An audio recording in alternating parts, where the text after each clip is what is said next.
I did it! I broke up with my boyfriend of 4 years. The last year it's been long distance and only seeing each other for 4 to 6 days a month. He had some high value qualities. No online weird stuff, has his own place, car and bills paid, loyal, always there for me, decent job. But I couldn't overlook the bad anymore. Misogynistic, not generous, didn't do the little day-to-day stuff, followed a few Insta models in the first year of us dating. Physical touch was his love language, but he never even held my hand. Family didn't like him for me, friends didn't see chemistry between us.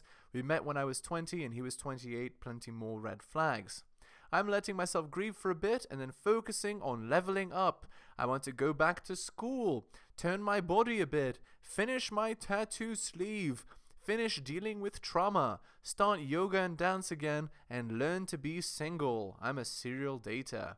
I'm letting myself, I stayed longer than I should because I felt like he was the middle between good and bad. So that can't be harmful, right? Wrong. Any words of wisdom, advice, love, etc. are welcome. Spring cleaning came early, I guess. Hello and welcome to the Helios blog. My name is Helios. Remember to like, sub, and leave a comment if you're liking the videos. Also, check me out on realheliosblog.com. Oh, more FDS. This place is a real goldmine, guys. It's utterly ridiculous, some of the stuff here. Anyway. Okay, so it's been long distance. Well, obviously the relationship ends if it's long distance. You already know how it goes. He had some high value qualities. So these are actually qualities that women say they want, but they're actually not attracted to, which is why the relationship ended. Loyal, always there for me, decent job. These kind of things that make a stable beta male provider don't make females. They don't make women attractive. Okay, next. Misogynistic. That's a red flag. If the girl uses that word, it means she's a brainwashed feminist. So, it's not good. Not generous. That means that he didn't pay for every single little thing that I wanted. Didn't do the little day-to-day stuff, which means he didn't do the little things. He didn't do every little thing that I wanted. Physical touch was his love language, but he never even held my hand. So this girl was what? This guy's friends with benefits, and she's saying that they had more? Okay. Now here's some red flags from her. I want to go back to school. Okay, so basically she wants to go to the meat grinder where there's lots and lots of guys and they're going to hit on her. Tone my body a bit. Implies she's overweight. Finish my tattoo sleeve. Huge red flag. Finish dealing with trauma. That means she wants to go sleep around. Start yoga and dance again. The implication is she hasn't been exercising for years. And learn to be single. I'm a serial dater. She's not going to stop. She's not going to stop doing that. Trust me. Okay. And then it's going to be like, you go, girl. You're a queen. You're a la la la. Okay, let's move on.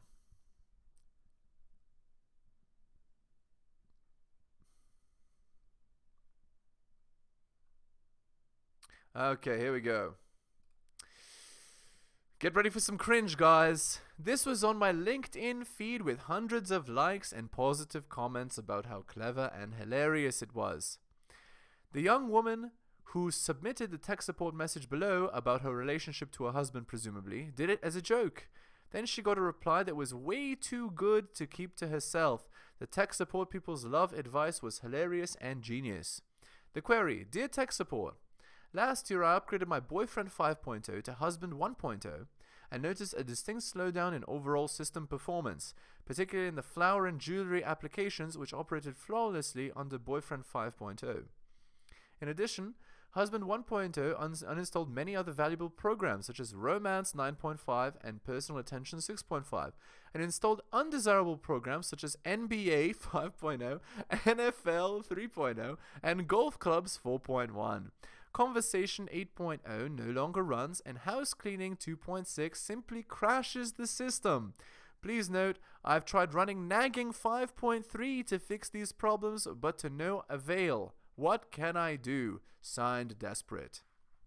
Alright, so let's unpack this one for a bit, because that's actually pretty funny. I like the cleverness of this comment. Okay, so The implication here is that the boyfriend was basically kissing the girl's ass in order to marry her, and then he stopped doing the things that he was doing before marriage, right? So he stopped doing romance and la la la. This guy is clearly clueless, right? He doesn't understand that if you stop being the guy that you were before you were married, that the girl's going to lose attraction, and the guy's an idiot for getting married.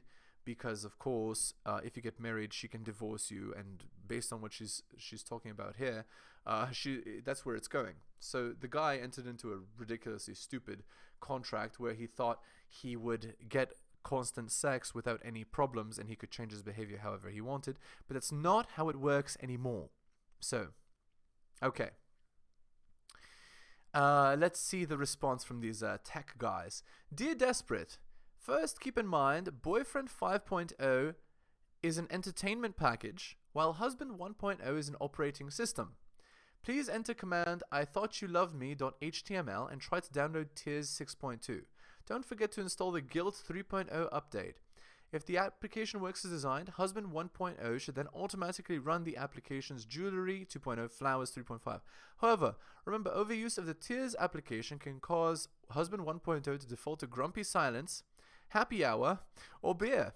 Please note that Beer is a very bad program that will download Snoring Loudly beta version. However, you do not under any circumstances install Mother-in-Law 1.0, as it runs a virus in the background that will eventually seize control of all system resources. In addition, please do not attempt to reinstall the Boyfriend 5.0 program. These are unsupported applications and will crash Husband 1.0. In summary, Husband 1.0 is a great program, but it does have limited memory and cannot learn new applications quickly. You might consider buying additional software to improve memory and performance. We recommend Cooking 3.0. Yes, amazing. Right, so the implication, tears and guilt, these are the things that are supposed to control the behavior. So you see, it's just, again, it's teaching women to control men through shame, insults, guilt, the need to be right, which again ruins relationships. And again, this sort of thing, this conversation here, it's following the cultural narrative that men should kiss women's ass and just put up with the garbage that women do, such as tears, guilt, complaints about not doing exactly what she wants, how she wants it. This kind of thing leads to men walking away from relationships. So it's actually bad advice. Although I do really like the end of a Cooking 3.0. That does nail one of the things. Cooking is feminine, right? So have you tried being more feminine instead of just guilting the damn guy? Anyway, okay, that was funny.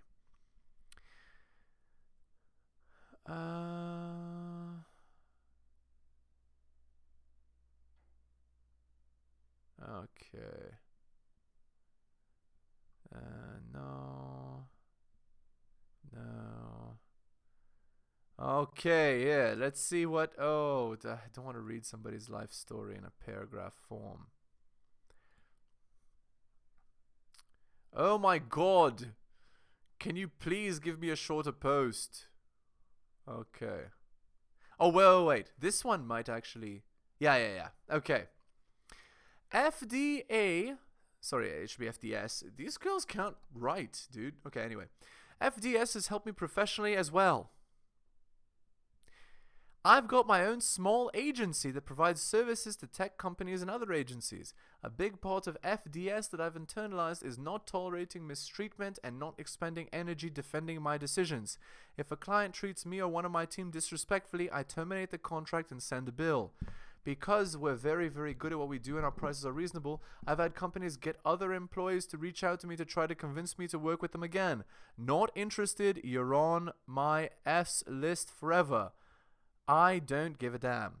Don't pay me on time or try to nickel and dime me. You get one reminder. If it happens again, I terminate the contract and won't work with you again. I never did this as any sort of strategy, but it's worked in my favor. The agency is attracting more and more high-quality clients who truly appreciate the hard work we do for affordable prices and pay us on time. Okay. So this sounds like a success story, right? But keep in mind that this is a woman that's acting exactly like a man. right? She's ruthless. And it does work in business very well. But it works terribly for relationships. In fact, all it does is push away all of the men that have self-respect. If a woman is treating you like that, like you're a second-class citizen and she's ruthlessly demanding your behavior, that's what men should be doing. So she will destroy her own relationships with this behavior. But it does work professionally very well for men and women, of course, because masculine energy and ruthlessness work very well in business. It is known. Okay. Let's... Oh my God. Many women, I think, resist womanism because it's an agony to be fully conscious of the brutal M word which permeates culture, society, and all personal relationships. Andrea Dworkin. Here's a post. I don't get why people seem to think radical womanism is centered on the hatred of men and la la la. Hating men is just a side consequence of my actual reason for being a radical womanist, my love for women. I constantly see how kind women are, how amazing and intelligent, how creative and artistic, how well written, well spoken, how supportive they are of each other, and I'm blown away every time by how much I love them. Okay, let me just unpack this stuff first. It's an agony to be... Okay. There is no M word. Society is not against women. Right now, women run society. So if there is M word in society, it's because of women who run the thing. Okay, now look at this. I love women, and she goes on to extol the virtues of women. Women are sugar spice and everything nice. This is the sort of thing that ends up in movies and then ruins children. Okay. I love my mum who raised me to be kind and showed me how to think for myself. Think for herself is code language for be rude, obnoxious, and annoying. If she actually thought for herself, she would understand what men want and wouldn't be alone with cats. I love my best friends who are always there for me. Great. I love my sisters who grew up with me. Nice. I love the women I see every day doing small things to help each other out. Okay. You mean basic human decency? Sure. I love my female students in the classroom who are dedicated to their learning and always try their best. Oh no. So this woman is a teacher and she's imparting these thoughts onto her students. Oh God. Okay. Learning, often making my classes bearable. Spelled wrong. Noted. Right, so this is the type of teacher that's against male students because they don't act like females. I see. I love seeing wild and free little girls playing in the mud and pretending to be horses. Okay, sure. Put simply, I love women. And because I love women, I can see that we deserve better than this system that men have designed to put us down and enact violence without consequences. Excuse me? What? There are consequences to violence. Even to implied violence. That's why I'm a rad femme, because I love women.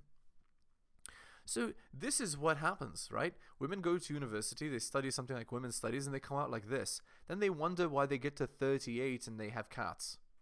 Because they can't get a man thinking like this and acting like this. They'll destroy any of their relationships. Oops. Okay, let's get another one. Wait, what? How do queens handle a lukewarm man? Okay, let's see. This sounds interesting. I ask because this question is relevant to my dating life now, but I also figure that some other women on here may have the same question at some point in their FDS guided dating journeys. So I'd like to ask, how much enthusiasm should we expect in the very early stages of getting to know each other? Or rephrased, how much lack thereof would a high-value woman tolerate before deciding she no longer wants her time wasted? By the way, let's unpack that. That's a red flag. If a girl ever says on a dating app, don't waste my time, it means she's had her time wasted by like 50 plus men.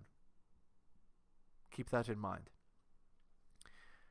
If he wanted to, he would. This phrase applies to a man who knows what he wants and will stop at nothing to make sure it's known. FDS advises us that a high-value man should be planning dates, should be contributing to engaging conversations, he should be impressing us from the very start. This is the bare minimum for us to entertain the thought of continuing to meet.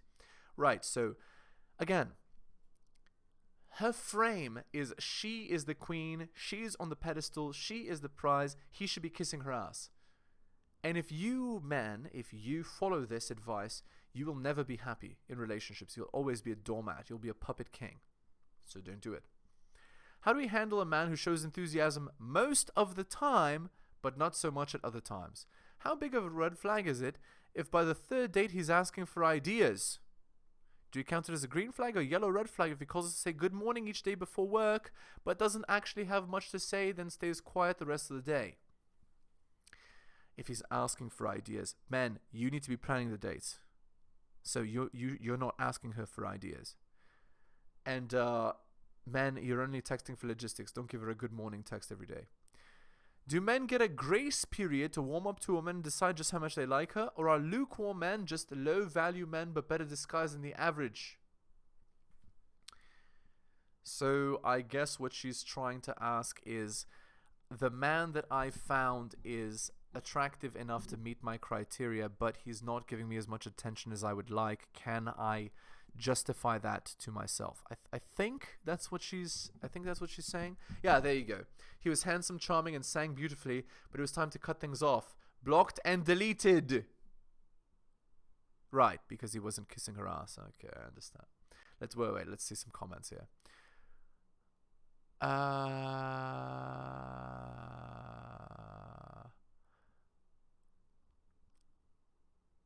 I handle a lukewarm man the same way I deal with bath turning lukewarm. I get out of the tub and drain the water. Well, okay. This is how women end up 38 with cats. Hate lukewarm water, hate lukewarm baths, hate lukewarm coffee, hate lukewarm men. Oh my god. You're spending more mental effort thinking about him being lukewarm, what it means and how it will pan out than he was thinking about you. Never spend more effort on a man than how much he spends on you. Oh, guys. Okay. Oh, my God. Yeah, okay. So you can understand, right? Like, this is ridiculous, right? Of course. Wow, we dated the same guys. So many dead-in-the-eyes types. Where's the heart, the passion? Back in your 20s, your early 20s. All right. Ruthless strategist. These are amazing. All right. Okay. Anyway, that was enjoyable. Thank you so much for watching, and I'll see you next time. Thank you so much for watching my channel. Please remember to do all of the following. Like the video for the algorithm. Comment on the video. I respond to all comments and I'll give you a heart. Subscribe and hit the bell so you can see my content on your feed. Check out all of my content on other platforms. It spreads the reach of the channel. YouTube, bit.ly/Helios YouTube. Rumble, bit.ly/Helios Rumble. My blog is realheliosblog.com. My podcast, bit.ly/Helios Podcast. My Patreon, patreon.com/theheliosblog. You can also support the show at bit.ly/Helios donations and buy my books at bit.ly/Helios books. Thank you so much for all of your support.